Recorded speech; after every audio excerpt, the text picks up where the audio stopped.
disco. A glittering cultural revolution or just a passing fad? Well, today we're diving into how this genre didn't just change music, but reshaped society itself. Oh, that's an intriguing angle. I've always thought of disco as just fun dance music. What makes it so revolutionary? Well, it's easy to dismiss disco as just catchy tunes and flashy outfits, but its impact runs much deeper. You see, disco emerged from the urban nightlife of late 1960s America, particularly in cities like New York and Philadelphia. It wasn't just about the music. It was a cultural movement born from marginalized communities. I hadn't considered that. So it was more than just a soundtrack for partying? Exactly. Disco provided a safe space for self-expression, especially for LGBTQ+ and African American communities. The discotheques became havens where people could be themselves, free from the prejudices they faced in everyday life. It's a powerful reminder of how cultural movements often arise from the margins of society. That's fascinating. What made disco stand out musically from other genres of the time? Well, disco had a very distinct sound that was hard to ignore. It was characterized by four-on-the-floor beats. That's a steady, pulsing bass drum on every beat. Then you had these syncopated bass lines that really got people moving. But what really set it apart was the mix of orchestral instruments with electronic elements. So it was like a fusion of different styles. Who were some of the big names that shaped the genre? Oh, there were so many.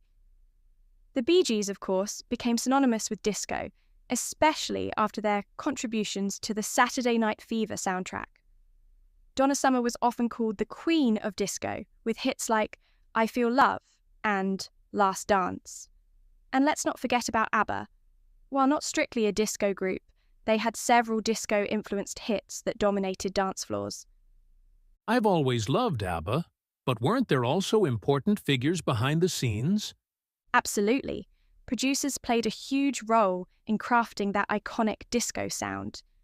Giorgio Moroder, for instance, was a pioneer in using synthesizers and electronic instruments in disco production.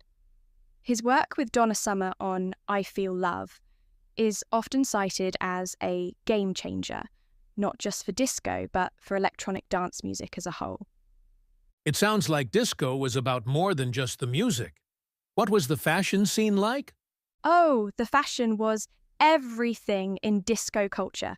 It was all about glamour and excess. Think sequins, platform shoes, wide collared shirts, and bold colours. Women often wore flowing dresses or jumpsuits, while men might sport tight pants and open shirts. The idea was to stand out and shine, literally in many cases. I can almost picture it. Were there any iconic venues that epitomized the disco era? Without a doubt, Studio 54 in New York City was the epitome of disco glamour. It opened in 1977 and quickly became the place to see and be seen. The guest list was a who's who of celebrities, artists, and socialites. But it wasn't just about the famous faces. Studio 54 was known for its anything-goes atmosphere and its elaborate themed parties. Sounds like a wild time. But I've heard there was a darker side to the disco scene. What can you tell us about that? You're right to bring that up. While disco was all about celebration and freedom, it also had its excesses. Drug use was prevalent in the club scene, with substances like cocaine and quaaludes being part of the nightlife experience for many. It's important to acknowledge this aspect while discussing the cultural impact of disco. Right. Well, it's a reminder that even the most glittering facades can hide complex realities. Now, disco had a meteoric rise, but it also faced a pretty dramatic backlash, didn't it? Indeed, it did, and it's one of the most fascinating aspects of disco's history. The genre's popularity peaked in the late 1970s, boosted by films like Saturday Night Fever. But then came the infamous Disco Demolition Night in 1979, which marked a turning point for the genre. Disco Demolition Night? That sounds intense. What exactly happened? Well, it was a promotional event at a baseball game in Chicago where fans were encouraged to bring disco records to be blown up on the field. It was supposed to be a bit of fun between games of a doubleheader, but it turned into a full-scale riot. Thousands of people stormed the field and the second game had to be cancelled. It became a symbol of the anti-disco movement. Wow, that's pretty extreme. Was it just about the music, or was there more to it? That's a great question, and it touches on some of the deeper cultural tensions of the time. While on the surface it was about rejecting disco music, many scholars have argued that there were undercurrents of racism and homophobia in the backlash. Disco was closely associated with Black, Latino, and LGBTQ+ communities, and some saw the anti-disco movement as a rejection of these groups gaining mainstream popularity. That puts a whole new perspective on it. It's amazing how much cultural weight a music genre can carry. But disco didn't completely disappear after that, did it? No, it didn't. While disco's mainstream popularity certainly declined, its influence continued to be felt in music. It laid the groundwork for electronic dance music, house music, and other genres. In fact, disco has seen several revivals and adaptations over the years. So it's like disco never really went away, it just evolved. What do you think it is about disco that gives it such staying power? I think it's a combination of factors. The infectious rhythms and upbeat nature of disco make it inherently fun and danceable.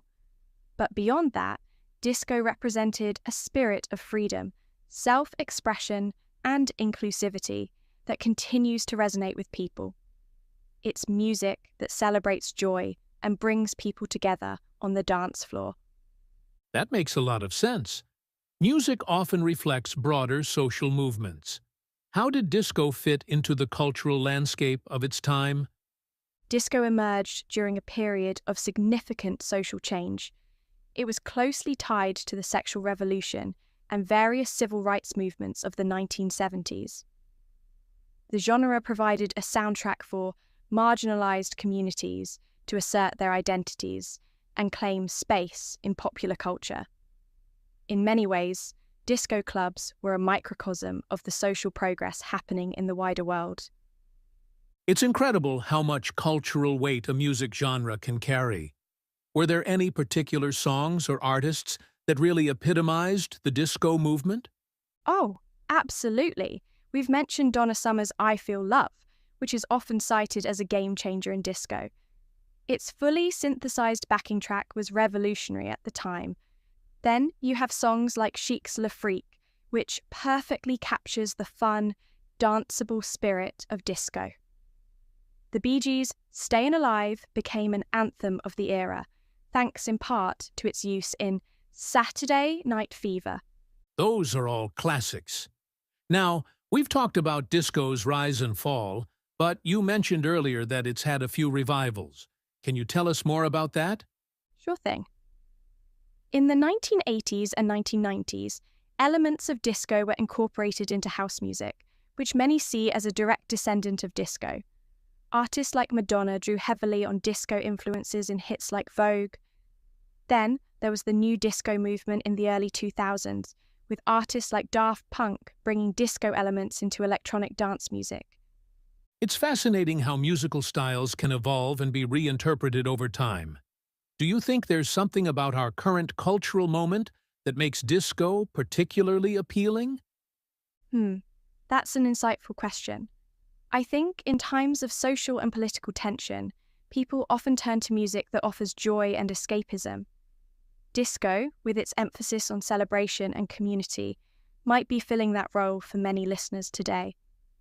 There's also a certain nostalgia factor at play, even for younger listeners who didn't experience the original disco era. That makes a lot of sense. It's like disco is providing a much-needed release valve for our collective stress. Before we wrap up, I'm curious about the scholarly perspective on disco. Has there been much academic interest in the genre? Oh, absolutely. There's been a growing body of scholarly work examining disco's cultural implications. Researchers have looked at its role in shaping popular music, its importance to LGBTQ and minority communities, and its place in the broader narrative of American cultural history. Books like Hot Stuff Disco and the Remaking of American Culture by Alice Eccles have delved deep into the social and political aspects of disco. Well, I don't know about you, but after this conversation, I'm ready to put on some disco and dance the night away. I'm right there with you. But before we go, let's recap for our listeners. We've explored disco's origins in diverse urban communities, its rise to mainstream popularity, and its continued influence on music and culture today. We've seen how disco was more than just a genre. It was a cultural movement that represented freedom, self-expression, and social change.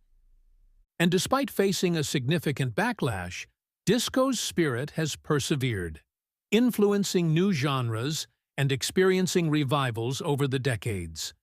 It's a powerful reminder of music's ability to bring people together and create lasting cultural impact. Absolutely. So, listeners, the next time you hear those unmistakable disco beats, remember, you're not just listening to a song, you're experiencing a piece of cultural history. Whether you're spinning your favorite vinyl or streaming the latest neo-disco track, take a moment to appreciate the rich legacy behind the music. This is Oki Radio signing off and stepping onto the dance floor. Keep on grooving, everyone,